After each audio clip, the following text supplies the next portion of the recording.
Welcome to this season's Rhind Lectures, which for many of us is one of the most important events in the Society's calendar, something we've been doing for over 130 years. This is in fact the 136th Rhind Lectures, and this year we've got a bumper occasion for you. Normally we have one very distinguished lecturer presenting, but this year we've got a whole group of them and an exciting programme.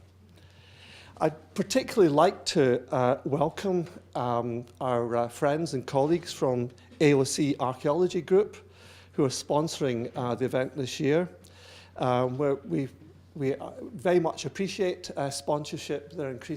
Sponsors are increasingly a very important part of all our activities. And we'd also like to thank our other supporters, the Royal Society of Edinburgh, Historic Scotland, and the University of Edinburgh. The support of all your bodies is also very important to us. It's customary for presidents at this point to read out an account of Alexander Henry Rhind's life, or Henry Rhind, I think he would probably be known as to his friends. But because we have a presentation on Rhind and his influence in archaeology tomorrow by Margaret Maitland, I thought I would go light on that this evening. And say very little, actually, except to notice what a splendid audience we have here tonight. Obviously, a very young audience. Well, okay. Okay, young in heart then for some of you. And I say that in particular because not only are we trying to encourage the expansion of our student membership with a very good offer, incidentally, do take note of that, but Rhind himself was, of course, made a fellow at the age of 24 and died at the very young age of 30. He was a very young man indeed. I started my professional life working in the building along the road from here, the one that's now the Scottish National Portrait Gallery. I was aware when I went through that splendid example of Venetian Gothic, very appropriate for Edinburgh weather, of course, but there was a stained glass window which showed the luminaries of the Society of Antiquaries back in 1891 after the building was opened. And there's a very good and thorough account of that window by our fellow David Clark back in, I think it's volume 120 of the proceedings, which is well worth reading. And you look at that window and you see lots of images of distinguished previous fellows, Robert Monroe, R.W. Cochrane-Patrick, Joseph Anderson, and several other people whose papers are still worth reading. Not Rhind, because he had died several years before, nor any ladies. And although this society was ahead of lots of others in accepting our first associate female member in 1870, and I know this, of course, as a lot of you will know in the audience, from the splendid research which has been done by another of our fellows, Mary Davis, in our newsletter, which is looking at the contribution of women to the society. Of the speakers this year, half are, for the Rhind Lectures over this weekend, half are women. So we've gone out there just to make up the numbers, just to make things look better. No, we have not. We most certainly have not done that. What we have done is gone out there and looked for the very best. And that's what you're going to be presented with over this weekend. And the fact that half of them are female, I think, is an indictment against us that we've missed out on all this talent and energy for so long. And it's a great delight that we've got such a balanced programme in so many different ways this evening. Now, the title of the Rhind Lectures this year reflects the title of a book which was published by Rhind in 1858, British Archaeology, Its Progress and Demands. And it is actually still worth reading. You won't find it very readily in the shops, I don't imagine, but it is available online on archive.org. And it demonstrates what an interesting character Rhind was in such a short life. A lot of very modern attitudes. Somebody who was extremely energetic despite being very ill for a lot of his life and dying at a hopelessly young age. He was a very meticulous scholar, excavator, archaeologist, very concerned with a lot of the important issues of the day and in getting archaeology and history and ethnology, because he most certainly wasn't just limited to one very narrow area, getting it out there, taking issue with other people, being very critical of other institutions, which will be nameless this evening. And I'm sure that if Rhind was still alive, he would really welcome an occasion like this and would very much take part in all the discussions. He would very much have a great deal to contribute. And he was a man that, and it's interesting that word British, because he's famous in other circumstances, as you'll know, as an Egyptologist. But he was writing about Maltese antiquities. He was studying things in France and in Ireland and in England. He certainly wasn't a man with very narrow interests. And sometimes he had some very interesting ideas, like he talks about the importance of primeval vestiges. In fact, one of the things that he talked about, he dealt with, was the importance of getting primeval vestiges marked on the Ordnance Survey maps, which were just being done in Scotland in his lifetime.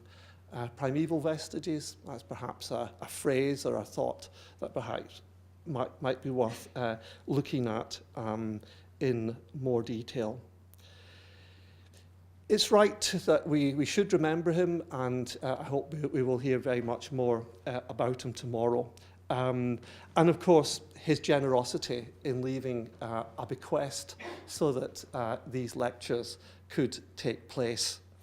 And as a student and as a young man in the museum service here, I was always very impressed by the number of textbooks where if one looked in the small print in the front cover, you would discover that these great works by great scholars had actually started off life as Rhind lectures.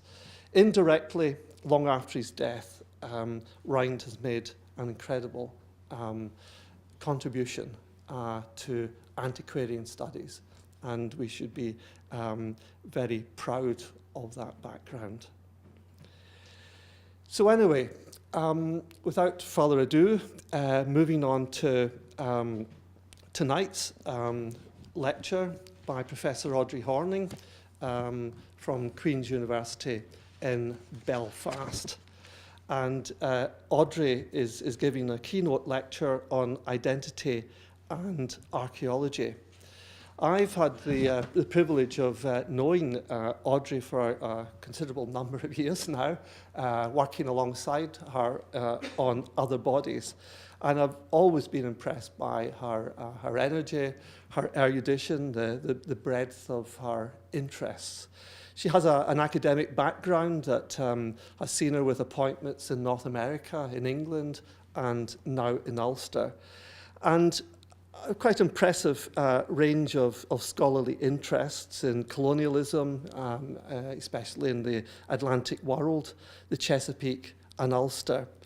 And she's well published. Indeed, one of her more recent books, which I would recommend to you, Ireland in the Virginian Sea, Colonialism in the British Atlantic, has recently been given the James Mooney Award by the Southern Anthropological Society for the best anthropological book on the South and southernness in the US. I suppose that must be.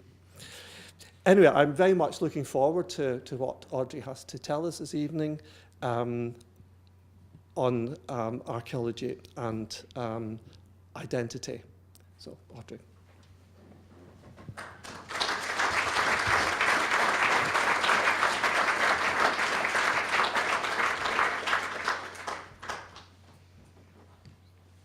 Right, thank you very much, David. And I want to thank the Society very much for the invitation to participate on this year's Rhind Lectures. It's quite an honor, so I hope I can do justice to the opportunity. And I'm very much looking forward to the weekend and learning from everybody else who's here. I was, I suppose, particularly pleased to be asked to speak on the topic of archaeology and identity, because it's something that I've focused on and even, I suppose, agonized over for some while. So I want to spend the first part of this talk speaking a bit generally about issues of archaeology and identity and how we approach it. And then I want to draw upon a key case study from Ireland. So I'll leave the Southerners in the American South for this evening.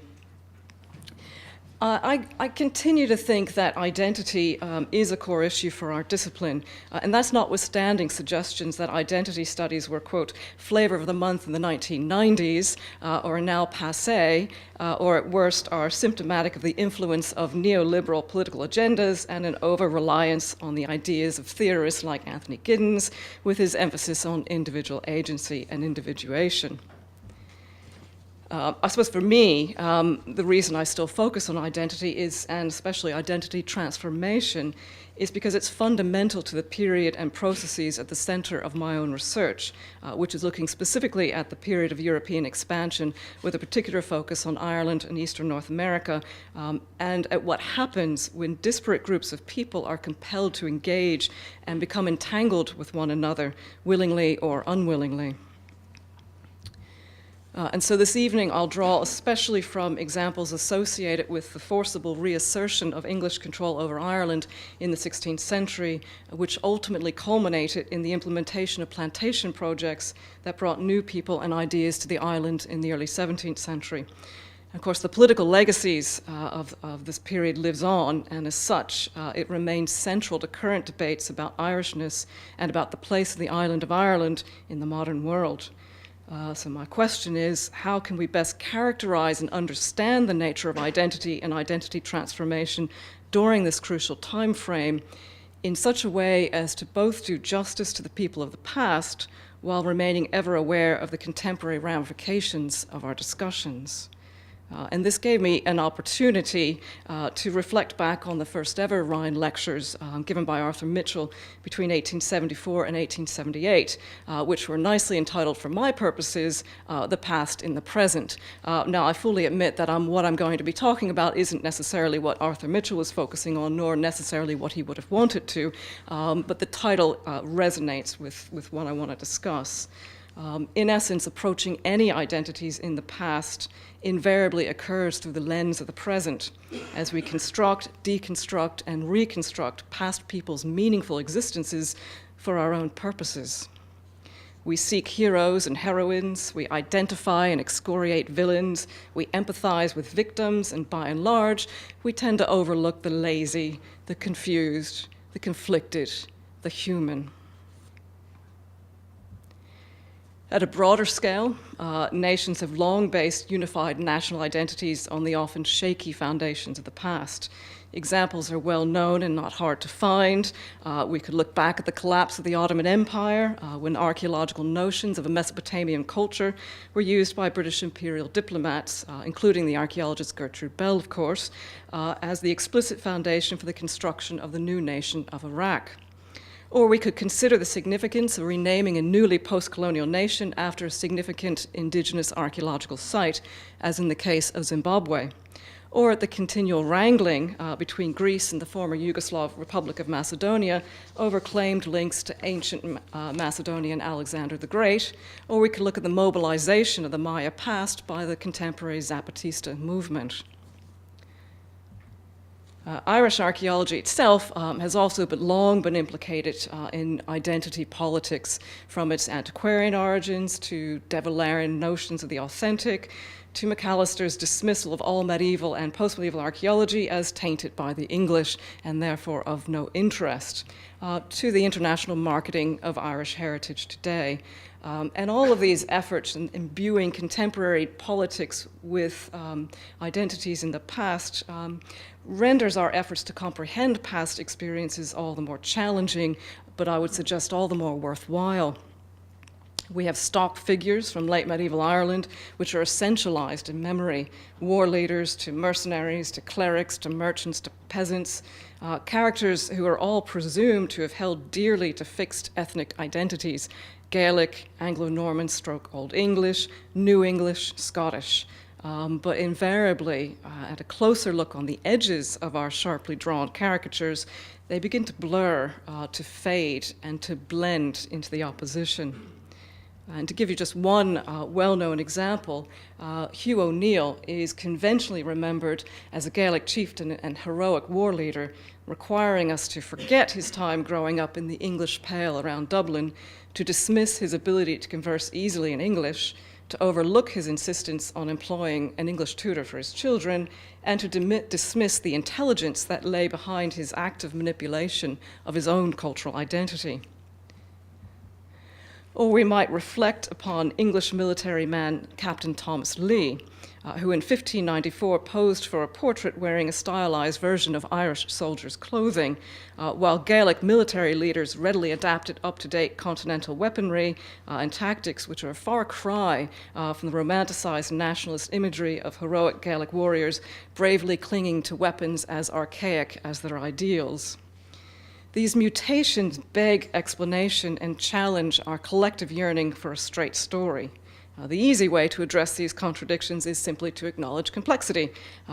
This is a not uncommon conclusion in archaeological and historical research. But I think that's not good enough or satisfying enough just to simply pepper all of our descriptions and discourses with handy words such as complicated, nuanced, multifaceted, and leave it at that. As if all of our transcultural actors had no individual sense of self or of others, and as if by acknowledging the complexity of the past, we're relieved of the need to closely examine its construction and its uses in the present. So how might we best explore identity and its archaeological correlates?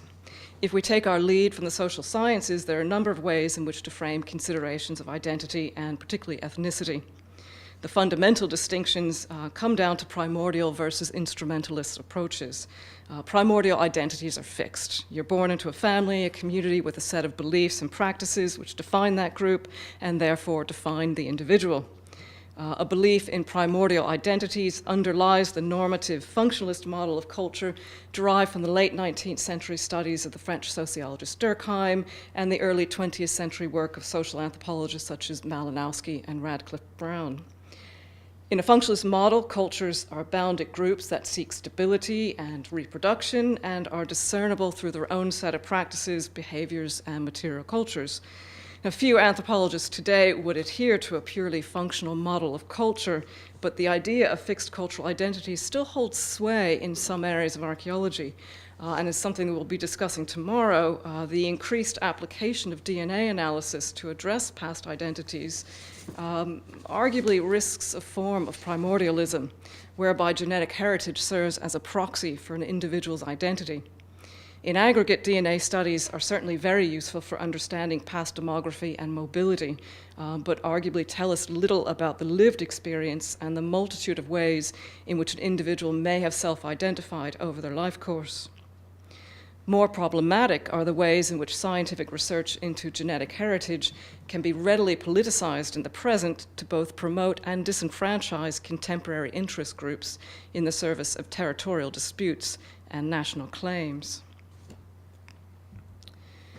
By contrast, instrumentalist approaches position humans as active strategists, capable of altering circumstances and opting in and out of groups. The Norwegian anthropologist Friedrich Barth was a classic proponent of an instrumentalist approach, arguing that ethnic groups in particular are not the result of geographic or social isolation, nor are they bearers of discrete cultural entities, but instead they effectively are interest groups. Barth emphasized the significance of boundaries as the essence of ethnicity. And key to his formulation is the construction of difference through the active maintenance of boundaries. In essence, you know who you are because you know who you aren't. Boundaries serve as the foundation for group identification, and such groups, and by extension boundaries, persist because of particular advantages, but can be rejected or reconstituted as circumstances and needs change. The significance of boundaries remains central to contemporary identity within Northern Ireland, with its dichotomous community traditions, traditions that are reified right now through a peace process which is dependent upon parity between the two traditions, not eroding the difference. Building on instrumentalist approaches, scholars, and particularly those studying colonial encounters, have increasingly emphasized the ways in which past people consciously fashioned their own identities and directed their own engagements with the world. Discussions of creolization, hybridity, ethnogenesis, syncretism all fall into this category with their interpretive focus upon the emergence of new forms of identities through both conscious and unconscious means. However, such emphasis on agency and individual freedom may be as problematic as our essentialized stock characters with their static identities fixed at birth. Characterizing past actors as all self-aware and individually responsible for constructing selves risks effectively imposing the contemporary Western cult of the individual onto the past, in essence, force-fitting individuals like Walter Raleigh into the mold of a self-made Marlborough man. Even given his legendary role in popularizing New World tobacco, this characterization overlooks the constraints on his ability to control his own destiny. Everything wasn't possible in the past in the same way that it isn't in the present. So when we struggle to intuit past senses of identity, we have to consider structure and agency, the influence of communities of practice, communities of belief, external forces, and individual negotiations, both conscious and unconscious. And for me, the creative aspects of colonial encounters that a lot of theorists are talking about now often emerge at the same time and seemingly antithetically with episodes of violence and the separation and the conflict that we often see in colonial settings with their power differentials.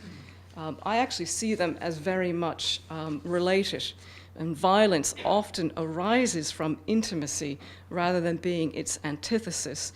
And to give you a bit of an example, I'm going to take you to Mrs. Brown's house in December of 1615. And Mrs. Brown's house was located on lands that were given to the Mercers' Company of London as part of what was known as the Londonderry Plantation. And this is when the lands that had historically belonged to the O'Cahon Lordship, the Gaelic Lordship, were carved up and given to the 12 major companies of London for their financial support.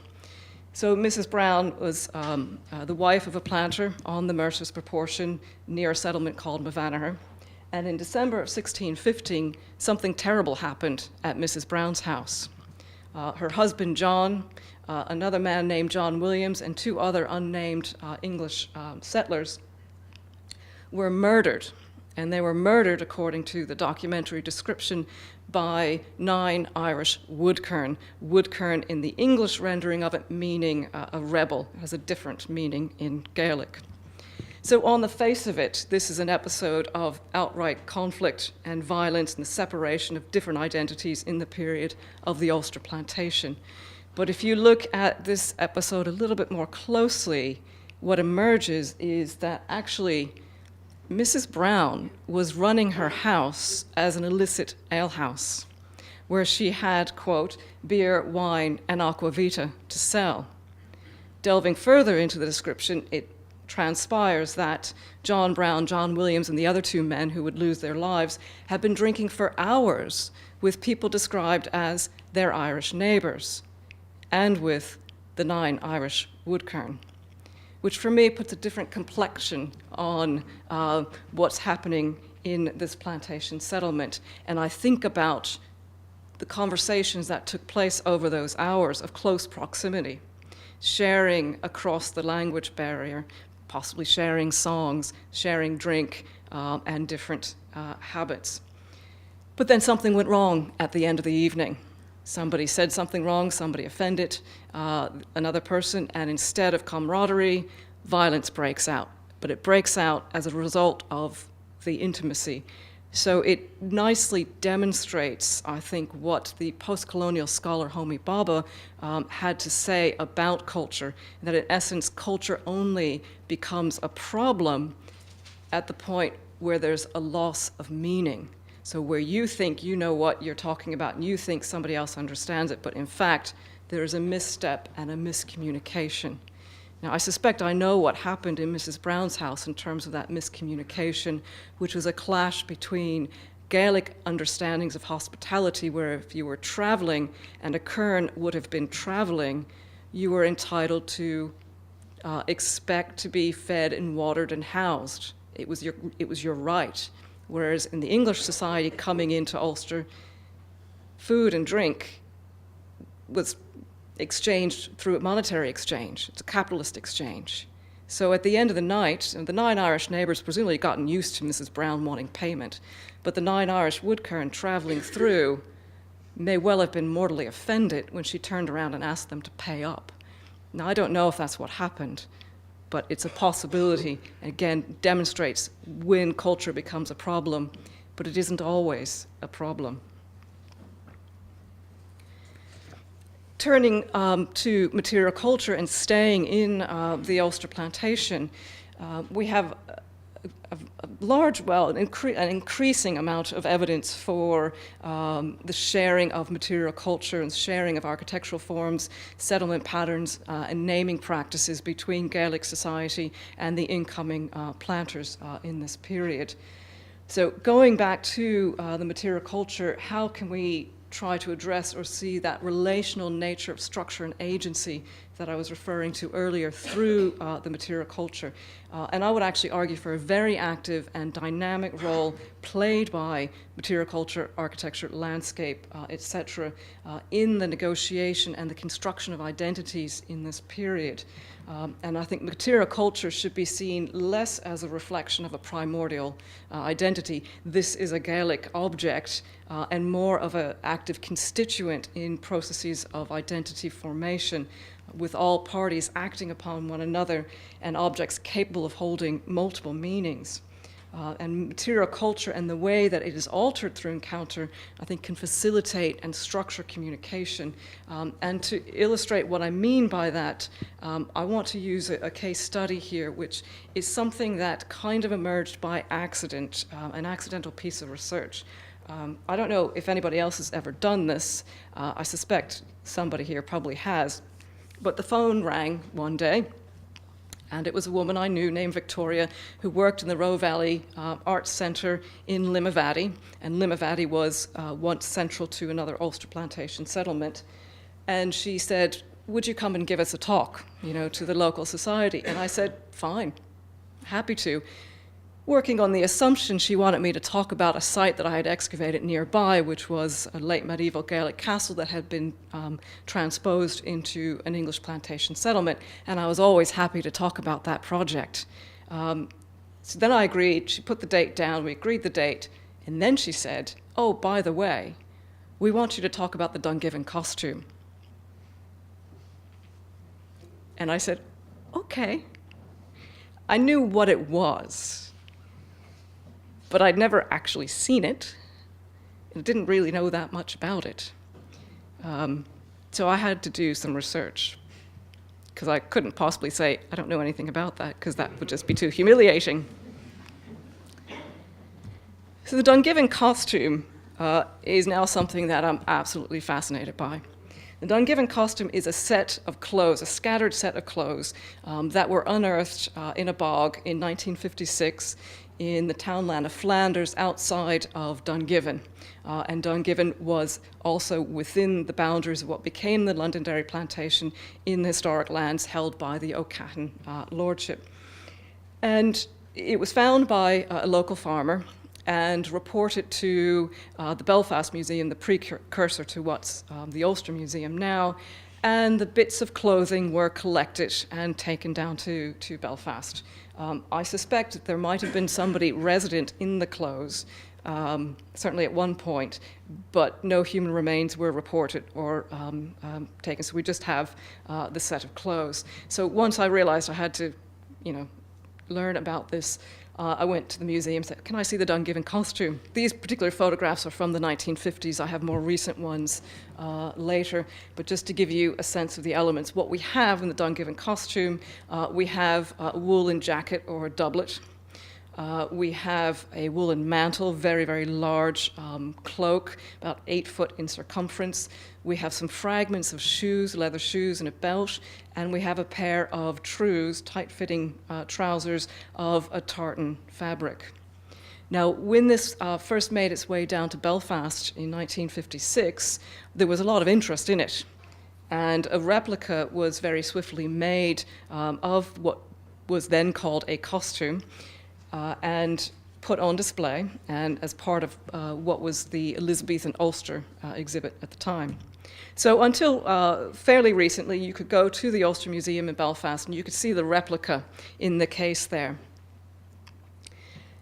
And the explanation given to the clothing is that it says 1958 on the museum label. It was actually 1956. I wasn't fooling you. The key thing here is the way that the costume was given an identity. The find included a cloak, coat, trews, and shoes of the sort that would have been worn by a male member of a Gaelic Irish family in the first half of the 17th century. So in the museum, as presented and displayed, this outfit has an identity, a Gaelic Irish identity. And it's one that has been picked up by, certainly locally, this is an image of the school uniform used in the Irish language school in Dungiven today, with what is now known as the Ulster Tartan, but here it is interpreted as solely a Gaelic Irish pattern, and again, that association with costume. Now, this being Northern Ireland, not this, but where the museum is, not everybody was happy with that attribution. So the former chairman of the Ulster Scots Agency wrote in his blog a few years ago about his dismay at the costume being given a Gaelic Irish Rhind Catholic identity. With such an obvious, non-contentious, credible, and already thoroughly researched Ulster Scots story to tell, the Ulster Museum has chosen to apply cultural exclusion and, you might argue, cultural displacement, asserting a Gaelic-Irish cultural connection and removing the solidly Ulster Scots. This is all going back to the tartan trews. Now, I can't imagine there's anyone in this room who isn't aware of the reality that in contemporary politics in Northern Ireland, an Ulster Scots identity is by and large perceived to be exclusively or almost exclusively a Protestant identity. So we have now a costume which is either Gaelic Irish, Rhind Catholic, or Ulster Scots, Rhind Protestant. What was I going to tell them in Limavady?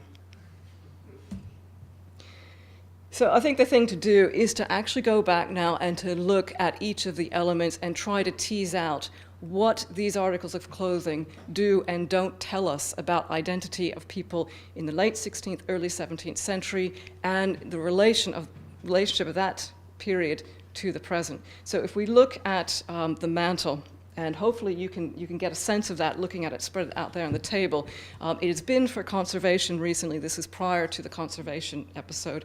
And the one thing that really stands out when you look at this mantle is how extensively patched and worn it is. On the interior, on the inside, which you wouldn't have seen if you were wearing it, there are numerous patches of different fabric and some what appear to be pockets that were probably stuffed with bits of wool or something to keep the wearer warm. So it's had, I think it's fair to say, multiple lives and rough use. If we consider the pedigree of the mantle, The mantle was something that was certainly seen to be a quintessentially Irish article of clothing in the 16th century. As you can see from the depictions from John Speed there and the 1521 engraving. So a quintessentially Irish garment. And it's one that actually exorcised a lot of the English who were coming into Ireland in this period to try to reassert control. I may be a cynic, but whenever I see a law that's written and passed, it tells me people were doing the opposite thing. So we have the 1537 Act for the English Order, Habit and Language, which is meant to be telling the English in Ireland what they're supposed to do.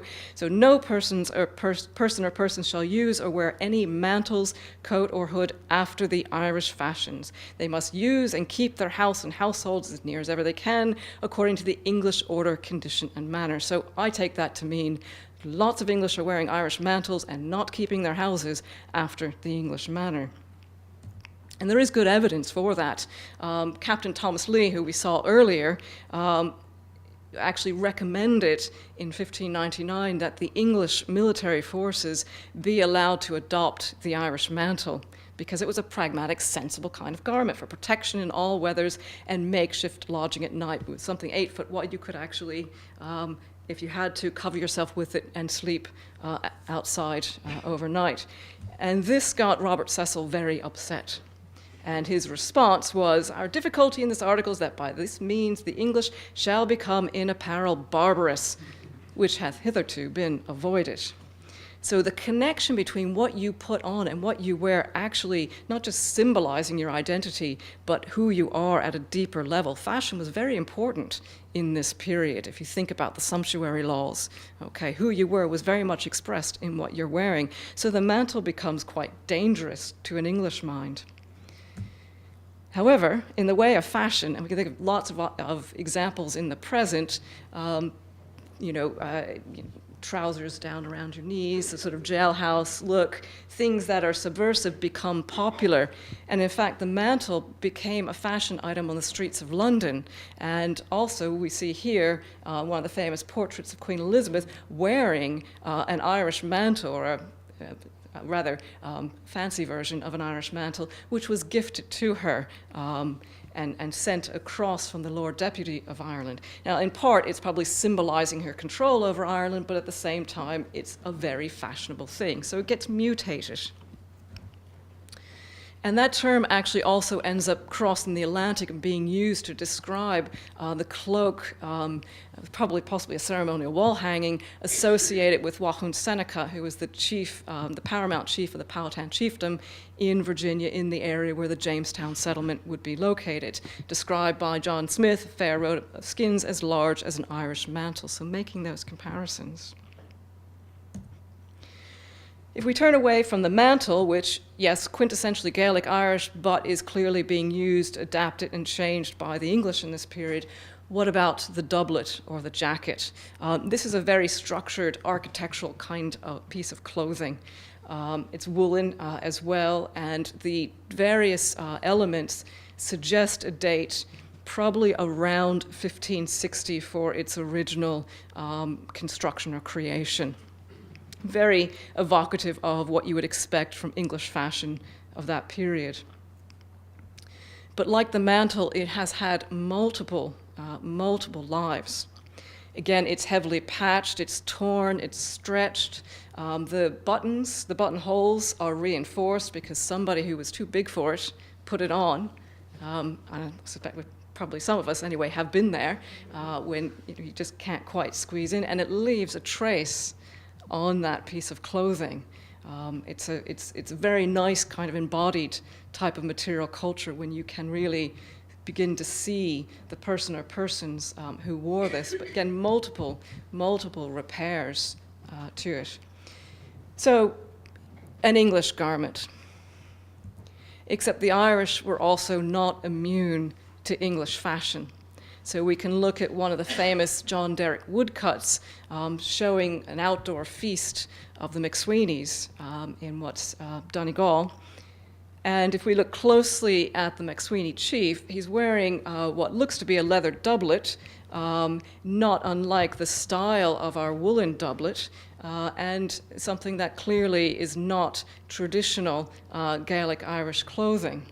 And if we can look at port records, and we could see the kinds of commodities, both English and continental clothing, silks and velvets and all kinds of very expensive and fashionable items are coming into Irish ports in this period.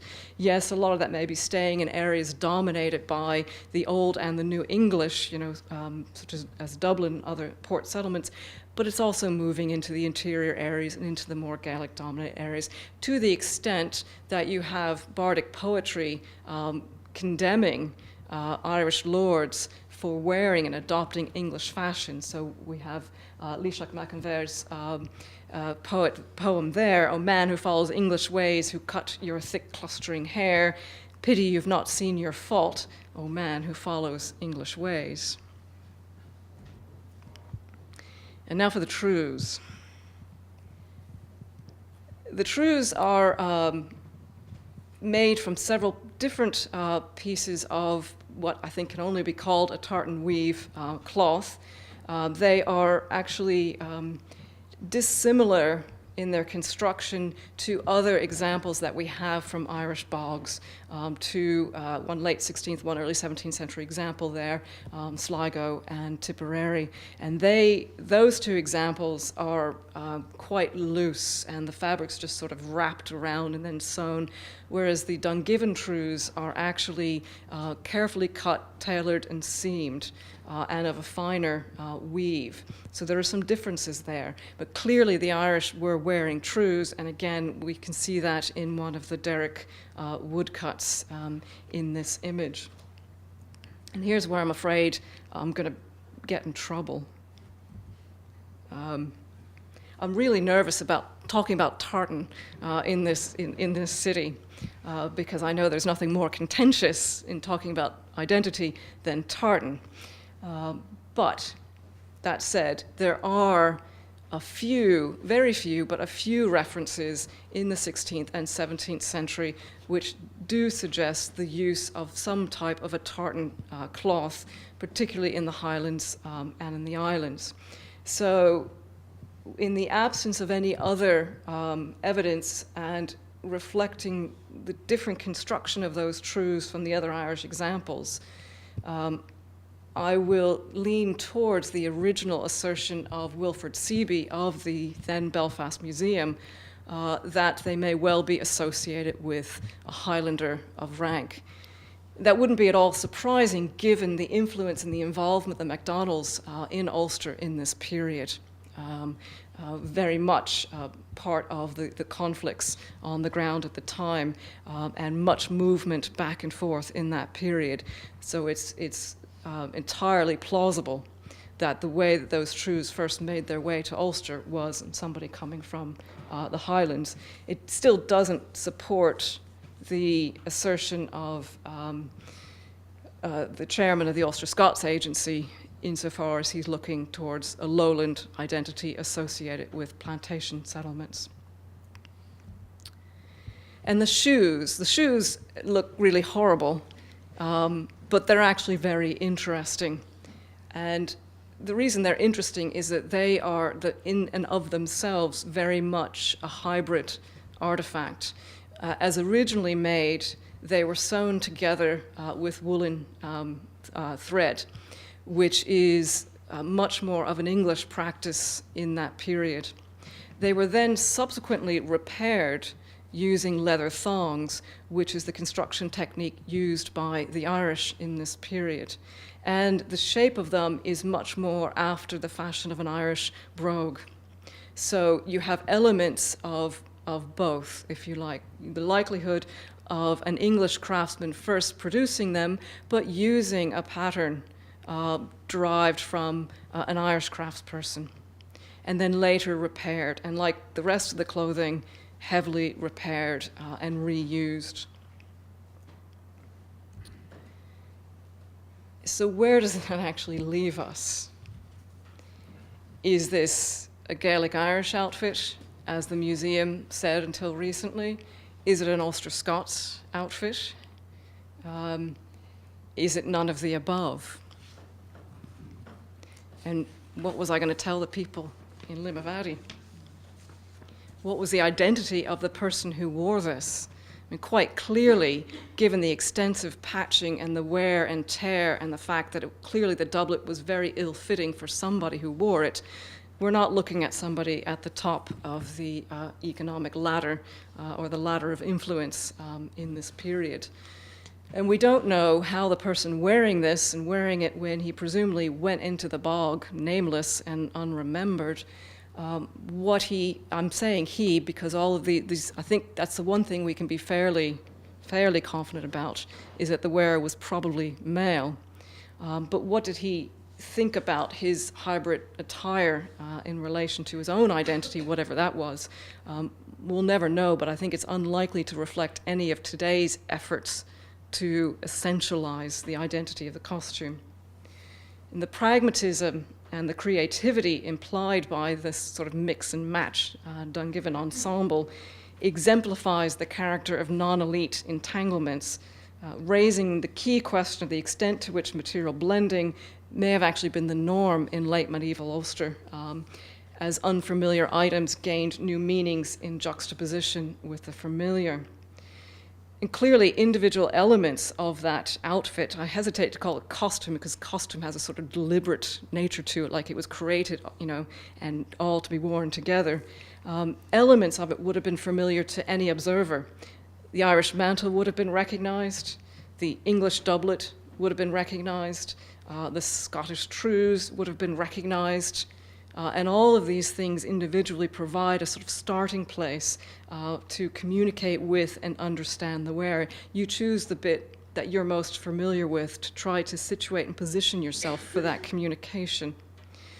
But the totality of the ensemble and the juxtaposition of its individual parts would inevitably confound efforts to readily pigeonhole the identity of the incumbent. So the ambiguity of the cultural associations of the Dungiven costume challenges Barth's understanding of boundaries as central to the construction and maintenance of ethnic identities because it so clearly transcends those boundaries by demonstrating their contingent nature and their permeability. So it may be better understood as occupying what Homi Bhabha labeled as third space, a zone of ambiguity, contestation, and negotiation where multiple and contingent meanings can exist simultaneously. So to return to my concerns about the linkages between the past and the present, this new story, the Dungiven costume, has a social value in the present. The main image that you're looking at is also an exhibit from the Ulster Museum, and it is the exhibit about the Troubles, which was put up when the Ulster Museum relaunched and reopened a number of years ago.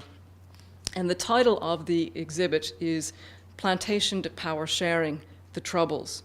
So there you have this direct relation between the episodes of the early 17th century and the onset of violence in the 20th century. So the presumption, the underlying philosophy that I take from this is that the Troubles were the inevitable outcome of the events of the early 17th century.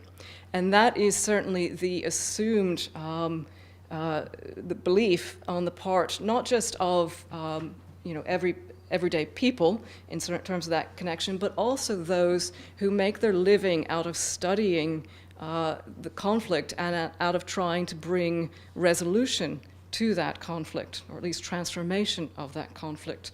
So just citing one very good conflict scholar, this process, the plantation, began around 1610, introduced Protestant English and Scottish settlers. Native Irish and plantation settlers existed in a state of mutual hostility that has, to an extent, continued to the present day.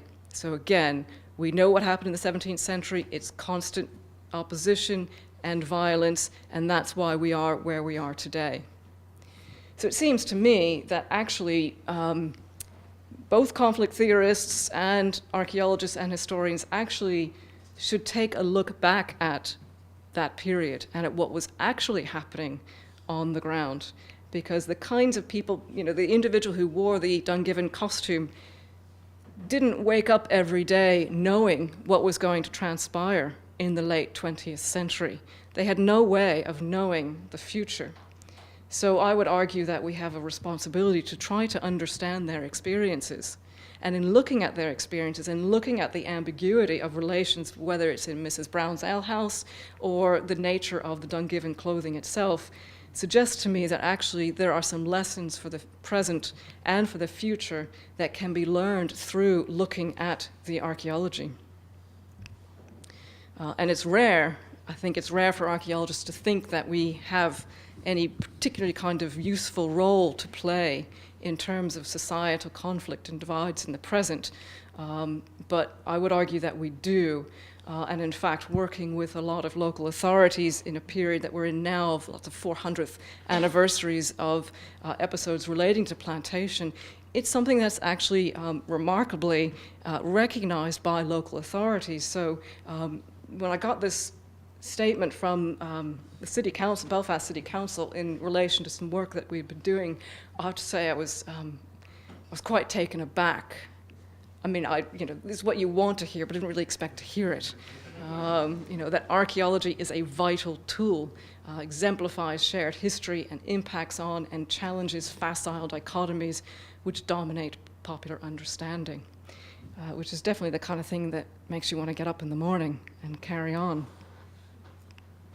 Some of the work that we've been doing on plantation period sites has been working in a cross-community fashion and bringing together groups of people from across the divide to work together towards discovering their own past, participating in the actual archaeological excavation so that when they encounter something unexpected or unfamiliar, they have the opportunity to decide what it means. It's not for me or any other archaeologist to tell people the significance. It's more important and it's more meaningful when people come to that answer themselves.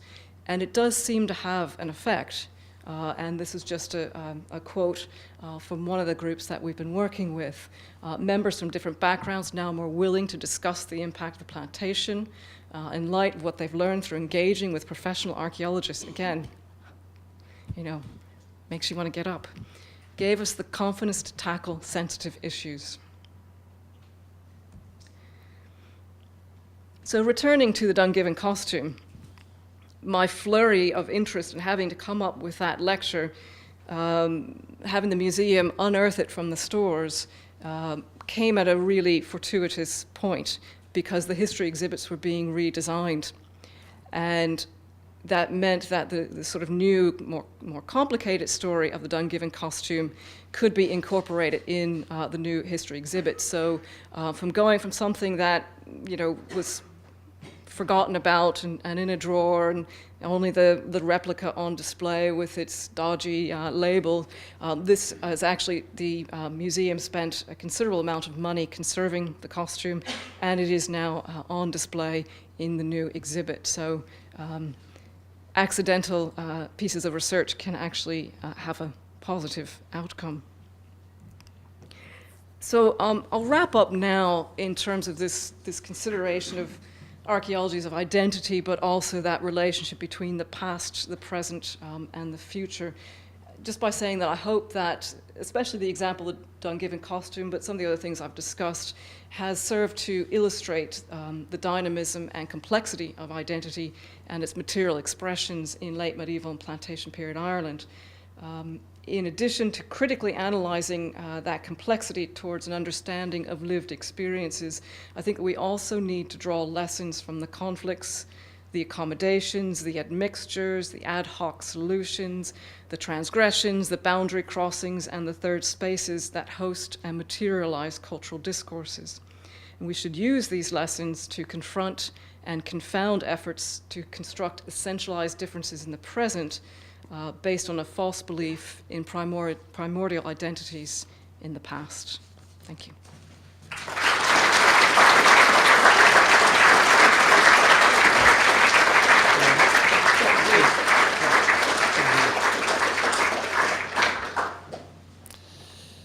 Thank you very much indeed, Audrey. That was a splendid start to our weekend.